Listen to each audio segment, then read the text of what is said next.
BJP પક્ષમાંથી જીતેલા ઉમેદવારો રાજ્ય મત્સ્ય ઉદ્યોગ મંત્રી પરસોત્તમભાઈ સોલંકીની મુલાકાતે પહોંચ્યા। ભાવનગર મહાનગરપાલિકાની ચૂંટણીમાં ભાજપની 44 સીટ સાથે વિજય પતાકા લહેરાય છે, ત્યારે આ જીતનો હિસ્સો બનેલા બીજેપીના ઉમેદવારો ભાજપના રાજ્ય મત્સ્ય ઉદ્યોગ મંત્રી પરસોત્તમભાઈ સોલંકીની મુલાકાતે પહોંચ્યા હતા। પરસોત્તમભાઈ સોલંકીની મુલાકાતે પહોંચેલા વિજય બનેલા ઉમેદવારોએ પરસોત્તમ સોલંકી દ્વારા તેમના પ્રચાર અર્થે તેમના પુત્ર દિવ્યેશ સોલંકી અને અન્ય કાર્યકર્તાઓને મોકલેલ તે અંગે આભાર વ્યક્ત કર્યો હતો।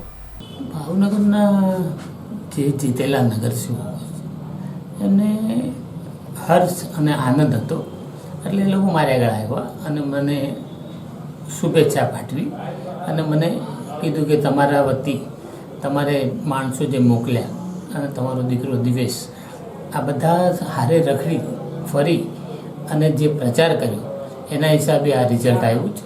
એટલે હું બધા ભાવનગરની જનતાનો અને કોળી સમાજનો અને તમામ સમાજના આગેવાનોનો હું ખૂબ ખૂબ આભાર માનું છું અને આવી રીતે જ બધાને જીતાડે અને ખૂબ શાંતિમય રીતે આ ઇલેક્શન પત્યું છે। એવી રીતે હરે ઇલેક્શન આવી રીતે પતે એવી ભગવાન અને માતાજીને હું પ્રાર્થના કરું છું।